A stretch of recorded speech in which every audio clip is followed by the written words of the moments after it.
નમસ્કાર વિદ્યાર્થી મિત્રો, આજના લેક્ચરમાં તમારું સ્વાગત છે। મિત્રો આપણે ધોરણ 12 માં ચેપ્ટર 5 આનુવંશિકતા અને ભિન્નતાના સિદ્ધાંતોની ચર્ચા શરૂ કરી હતી। તેમાં જ આપણે આગળ વધવાનું છે અને આજે આપણે મેન્ડેલિયન જીનેટિક્સને સ્ટાર્ટ કરીએ છીએ। મિત્રો મેન્ડેલિયન જીનેટિક્સ એટલે મેન્ડલે જે જીનેટિક વિદ્યાનો એટલે કે જે જનીન વિદ્યાનો પ્રારંભ કરેલો, તેમણે સૌપ્રથમ આનુવંશિકતાની જે માહિતી આપેલી તેને મેન્ડેલિયન જીનેટિક્સ કહેવામાં આવે છે।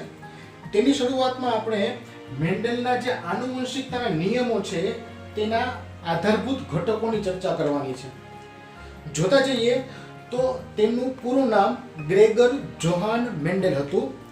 તેઓ ચર્ચમાં પાદરી હતા, પ્રિસ્ટ હતા, પરંતુ તેમણે પોતાની જે એક સાયન્સની ભૂખ હતી એ પૂરી કરવા માટે તેમણે 1856 થી 1863 સુધી એટલે કે સતત 7 વર્ષો સુધી પ્રયોગો કર્યા અને આ પ્રયોગોને અંતે તેમને સારામાં સારું કહી શકાય એવું ગાણિતિક નિરૂપણ સાથેનું સફળતાપૂર્વકનું પરિણામ આપ્યું।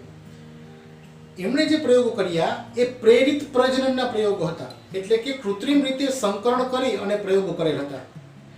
તેમણે તેમના પ્રયોગમાં ગાર્ડન પી એટલે કે જે વટાણા છે તેમની જે જાત છે પિઝમ સટાઇવમ એમનો ઉપયોગ કર્યો હતો। મિત્રો ખાસ યાદ રાખજો, જ્યારે કોઈ પણ સમયે કોઈ પણ વનસ્પતિ કે પ્રાણીનું નામ લખવાનું હોય ત્યારે મોટા ભાગે આપણે તેનું સામાન્ય નામ તો લખીએ જ છીએ, પરંતુ તેનું વૈજ્ઞાનિક નામ લખીએ ત્યારે તેના દ્વિનામી નામકરણ પદ્ધતિના નિયમોને અનુસરવા પડે। આ ખાસ યાદ રાખવું। આપણે સામાન્ય નામની વાત કરી ગાર્ડન પી એટલે કે વટાણા, પરંતુ તેનું જે વૈજ્ઞાનિક નામ છે પિઝમ સટાઇવમ એ લખવા માટે ખાસ ધ્યાન રાખવાનું। પિઝમ સટાઇવમ લખીએ ત્યારે યાદ કરો દ્વિનામી નામકરણ પદ્ધતિની 2-3 મુદ્દાની જ વાત કરી લઈએ। તો પહેલો અક્ષર કેપિટલ કરવાનો, આખું નામ સ્મોલમાં આવશે, ત્યારબાદ બીજું નામ જે છે જાતિનું નામ છે તે આખું સ્મોલ લેટરમાં લખવાનું છે, અંગ્રેજી મૂળાક્ષરમાં લખવાનું, અક્ષરો ત્રાસા કરવાના, જો ત્રાસા ન કરી શકો તો નીચે અંડરલાઈન કરવાની રહેશે, ક્લિયર। અને અંતે વૈજ્ઞાનિકનું નામ મૂળાક્ષરમાં કેપિટલ મૂળાક્ષરમાં સિંગલ ફોર્મમાં લખવાનું રહેશે, બરાબર છે। ટૂંકમાં જ્યારે તમે કોઈ પણ સજીવનું વૈજ્ઞાનિક નામ લખો તો આ નિયમોને અનુસરવાના હોય। તો અહીં એ પ્રમાણે આપણે પિઝમ સટાઇવમ L ફોર લિનિયસ લખેલ છે, PISUM પિઝમ જે તેની પ્રજાતિનું નામ છે, સટાઇવમ SATIVUM સટાઇવમ તેની જાતિ છે। હવે આમની જે શુદ્ધ સંવર્ધિત જાત હતી તેમના પર પ્રેરિત પ્રજનનના પ્રયોગો મેન્ડલે કરેલ હતા, ક્લિયર। તો પ્રશ્ન એમ થાય કે શુદ્ધ સંવર્ધિત જાત એટલે શું? તો શુદ્ધ સંવર્ધિત જાત એટલે જ્યારે ઘણા સમયથી કોઈ શુદ્ધ જાતમાં સતત પ્રયોગો ન થયા હોય, સ્વપરાગનને કારણે જ તેમાં નવી જાતો કે નવા પાક મળી આવતા હોય અને એક સ્થાયી એક સ્થિર ટ્રેટ મળે। ટ્રેટ એટલે જાત એવી મળે છે કે જેમાં કૃત્રિમ સંકરણ થયું જ નથી, પરફલન થયું જ નથી, માત્ર ને માત્ર સ્વપરાગનયનને કારણે જ તેમાં વર્ષોથી એક ચોક્કસ ભાત મળતી આવે છે, બરાબર છે। એક શુદ્ધ છોડ મળશે અને તેને કહીશું શુદ્ધ સંવર્ધિત જાત। મેન્ડલે આવી શુદ્ધ સંવર્ધિત 14 જાત, મિત્રો ખાસ યાદ રાખજો, વિકલ્પ માટે બહુ અગત્યનું છે, મેન્ડલે આવી શુદ્ધ સંવર્ધિતની 14 જાતનો પોતાના પ્રયોગ માટે ઉપયોગ કર્યો હતો, બરાબર, અને તેને સારામાં સારા પરિણામો મળ્યા અને એટલા માટે જ અત્યારે સૌથી પહેલા એમનું નામ લેવાય છે। જીનેટિક્સનો અભ્યાસ કરીએ ત્યારે ફાધર ઓફ જીનેટિક્સ તરીકે મેન્ડલને ઓળખવામાં આવે છે, જનીન વિદ્યાના પિતા કહીએ આપણે તેને। શા માટે? કારણ કે પહેલા જ્યારે કોઈને જનીન વિશે ખ્યાલ નહોતો ત્યારે આનુવંશિકતા અને ભિન્નતાની સૌપ્રથમ માહિતી કે સૌપ્રથમ પાયો નાખનારા વૈજ્ઞાનિક, ક્લિયર।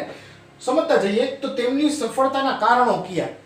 મિત્રો પ્રશ્ન 2 માર્કમાં પૂછાઈ શકે, ટેક્સ્ટ બુકમાં તમને ફકરા સ્વરૂપે આપ્યું છે, પરંતુ અહીં તમને જુદી રીતે પ્રેઝન્ટ કરી અને યાદ રખાવી શકો એવી ટ્રાય કરી છે। તો સૌપ્રથમ સફળતાના કારણોની વાત કરીએ તો વટાણાના છોડને ખુલ્લી જગ્યામાં ઉછેરી શકાય છે। પહેલું કારણ, શું કામ? વટાણા વેપડા, બરાબર, તો વટાણાના છોડને ખુલ્લી જગ્યામાં ઉછેરી શકાય એ શક્ય છે। બીજી વસ્તુ કે વટાણાની સંકર જાતો ફળદ્રુપ હોય છે। મિત્રો ઘણી વખત આવો પ્રશ્ન થાય, સંકર જાત ફળદ્રુપ હોય જ? ના, બધી સંકર જાત ફળદ્રુપ ન પણ હોય, પરંતુ અહીં વટાણાની જે સંકર જાત મળી, જે કૃત્રિમ સંકરણ કર્યું અને જે સંકર જાત મળી એ સંકર જાત ફળદ્રુપ હતી, એટલે નવી પેઢીમાં શું લક્ષણો આવે છે તે ખબર તો પડે જ।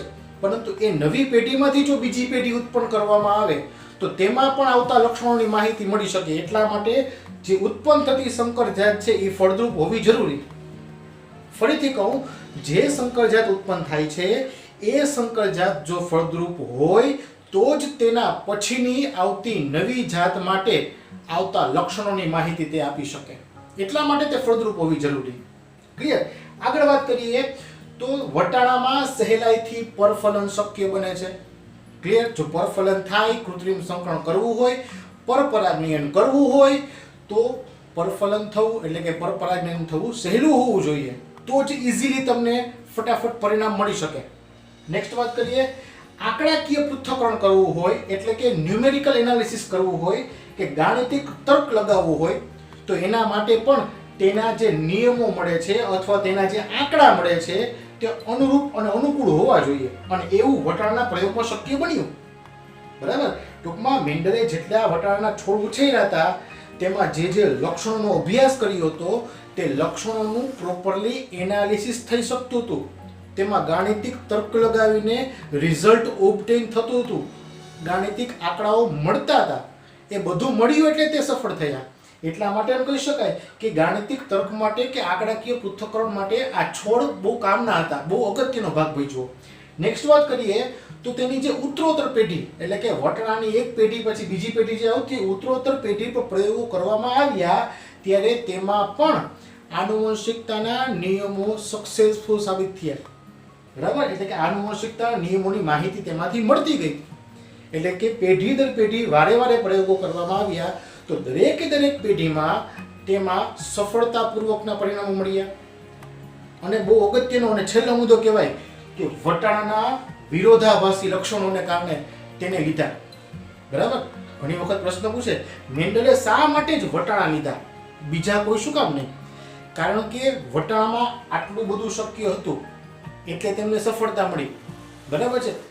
અને બીજી વસ્તુ, એ સફળતા મળવાનું કારણ તો વટાણાના જે બેઝિક લક્ષણો છે તે વટાણામાં જે વિરોધાભાસી લક્ષણો હતા, આ શબ્દ યાદ રાખજો મિત્રો, વિરોધાભાસી લક્ષણો. બરાબર છે? તો વિરોધાભાસી લક્ષણો હોય તો જ ખ્યાલ આવે કયું લક્ષણ એક્ટિવ છે ને કયું લક્ષણ ઇનએક્ટિવ છે. આપણે પહેલા લેક્ચરમાં વાત કરી હતી. બરાબર છે? માતા પિતામાંથી જે લક્ષણો આવતા હોય તેમાંથી કયું લક્ષણ માતાનું છે, કયું લક્ષણ પિતાનું છે, બે વિરોધી લક્ષણો હોય તો જ બાળકમાં આવતું લક્ષણ છે કેમાંથી એવું ખ્યાલ પડે. બરાબર છે? બાકી ખ્યાલ નથી પડવાનો. જો બેના લક્ષણ સેમ હશે તો બાળકમાં લક્ષણ આવશે કોના તરફથી એવું ખ્યાલ નથી પડવાનો. તો અહીં જે વિરોધાભાસી લક્ષણો છે એ જ ખાસ કામ કર્યા. આમાં 7 વિરોધાભાસી લક્ષણો હતા. મિત્રો ખાસ યાદ રાખજો, વટાણામાં કયા કયા વિરોધાભાસી લક્ષણો હતા, 2 માર્કનો પ્રશ્ન પૂછી શકાય. તો વટાણામાં 7 વિરોધાભાસી લક્ષણો જોવા મળ્યા હતા. એ વિરોધાભાસી લક્ષણો ક્યાં ક્યાં? પ્રકાંડની ઊંચાઈ, પુષ્પનું સ્થાન, પુષ્પનો રંગ, શીંગનો આકાર, શીંગનો રંગ, બીજનો આકાર અને બીજનો રંગ. અને તેની અભિવ્યક્તિ ખાસ જોવાની છે. પરંતુ યાદ રાખીએ એ માટે લક્ષણો 7 પહેલી વાત. બીજી વસ્તુ, 7 લક્ષણોને કઈ રીતે યાદ રાખવા? ટેક્સ્ટ બુકમાં કદાચ તમને યાદ ન રહે તો અહીં એક ઇઝીલી કોષ્ટક બનાવેલ છે. બીજી વસ્તુ, યાદ રાખવા માટે એક પ્રકાંડ, 2 પુષ્પ, 2 શીંગ, 2 બીજ. ક્લિયર? એક પ્રકાંડ, 2 પુષ્પ, 2 શીંગ અને 2 બીજ. આ રીતે આપણે વિભાગ વાઇઝ લક્ષણો યાદ રાખશું. એટલે કે એક પ્રકારનું લક્ષણ, 2 પુષ્પના લક્ષણ, 2 શીંગના લક્ષણ અને 2 તેના બીજના લક્ષણ. બરાબર છે? પ્રકારનું લક્ષણ શું લીધું? તો કે પ્રકારની ઊંચાઈ લીધી, છોડ ઊંચો છે કે નીચો એની અભિવ્યક્તિ થઈ, પ્રકાંડ ઊંચું છે કે નીચું. શીંગ જે છે, પહેલા પુષ્પની વાત કરી લઈ. પુષ્પ જે છે તેમાં સ્થાન અને રંગ 2 લક્ષણો લીધા. તો પુષ્પનું સ્થાન ક્યાં? પ્રકાંડ પર પુષ્પ કઈ કઈ જગ્યાએ ઉગી શકે? યાદ કરો, તમે 11th માં અભ્યાસ કર્યો છે.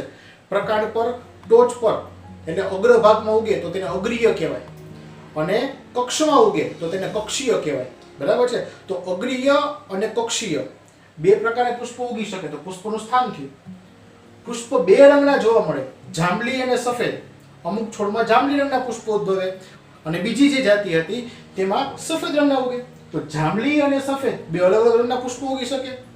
એ ઉપરાંત વાત કરીએ શીંગની, તો શીંગનો આકાર, મિત્રો શાકભાજીમાં તમે વટાણા જોયા હશે, એ વટાણા શીંગમાં ગોઠવાયેલા હોય. બરાબર છે. તો એ શીંગ ફૂલેલી પણ હોઈ શકે અને શીંગ છે તે સંકુચિત પણ હોઈ શકે. આ તેની અભિવ્યક્તિ થઈ. ઉપરાંત શીંગનો રંગ લીલો અથવા તો પીળો.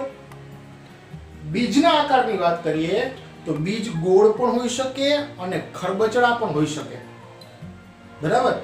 અને બીજના રંગની વાત કરીએ તો તેમાં પણ લીલો અથવા તો પીળો. ક્લિયર. તો આ 7 વિરોધાભાસી લક્ષણો અને તેની અભિવ્યક્તિને ખાસ યાદ રાખી લેવી.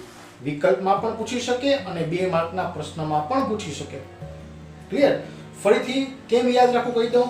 એક પ્રકારનું લક્ષણ યાદ રાખવાનું, 2 લક્ષણો પુષ્પના યાદ રાખવાના, 2 લક્ષણો શીંગના યાદ રાખવાના અને 2 લક્ષણો બીજના યાદ રાખવાના. બરાબર. પ્રકારનું એક લક્ષણ ફિક્સ આવડી જશે, ઊંચો છોડ કે નીચો છોડ. બાકીના જે 3 છે પુષ્પ, શીંગ અને બીજ, એ દરેકમાં એક લક્ષણ તો રંગનું છે જ. જો અહીં બરાબર. વધ્યું પુષ્પનું સ્થાન, ખબર પડી કે અગ્રીય કે કક્ષીય. અને શીંગમાં આકાર પણ છે અને બીજમાં પણ આકાર છે. બરાબર છે. તો આ રીતે પણ યાદ રહેશે. ક્લિયર. તો અહીં આપણે મેન્ડેલિયન જેનેટિક્સનો પાયો નાખ્યો. ટૂંકમાં મેન્ડેલિયન જેનેટિક્સ ભણવાની શરૂઆત કરી. ત્યારબાદ મેન્ડલે આ જે પ્રયોગો કર્યા હતા તેમાં જે તેને સફળતાપૂર્વકના જે તારણો મળ્યા, તેમાં કયા તારણો કઈ રીતે કાર્ય કરશે તે બાબતે ઘણા બધા વૈજ્ઞાનિકોએ પછીથી તે દ્રષ્ટિએ કામ કરવાનું શરૂ કર્યું અને તેમને પણ સારી એવી સફળતા મળી. બરાબર છે. એની વાત આપણે પછી કરીશું. પરંતુ આ ચેપ્ટરમાં આગળ વધીએ ત્યારે મેન્ડલ દ્વારા જે ચોક્કસ પ્રયોગો કરેલ હતા એની આપણે નેક્સ્ટ લેક્ચરમાં વાત કરવાની છે. ક્લિયર. તો રેગ્યુલર તમે વિડીયોઝને પૂરેપૂરા જોજો. તમારો સાથ સહકાર સારો એવો મળે છે. તમે વ્યવસ્થિત રીતે અભ્યાસ પણ કરો છો. ખાસ તમારા માટે બને એટલું એવી ટ્રાય કરું છું કે નીટની લગતી માહિતી જેમ બને તેમ સરળતાથી તમારી સામે પ્રેઝન્ટ કરું, જેને કારણે તમને યાદ રાખવામાં સહેલું પડે. ક્લિયર. તો આજે આપણે આજના પ્રશ્નો લખી લઈએ. તો પહેલો પ્રશ્ન થશે, મેન્ડલની સફળતાના કારણો જણાવો. નેક્સ્ટ ક્વેશ્ચન, મેન્ડલે શા માટે વટાણા પર પ્રયોગો કર્યા? મિત્રો આ પ્રશ્ન બીજી રીતે પણ પૂછી શકાય. મેન્ડલે પ્રયોગ કરેલા વટાણાના વિરોધાભાસી લક્ષણો જણાવો. ક્લિયર. તો મિત્રો આજ પૂરતું આટલું જ રાખીએ છીએ. નેક્સ્ટ લેક્ચરમાં આગળ વધીશું. ત્યાં સુધી વાંચતા રહેજો, તૈયારી કરજો. જય હિન્દ.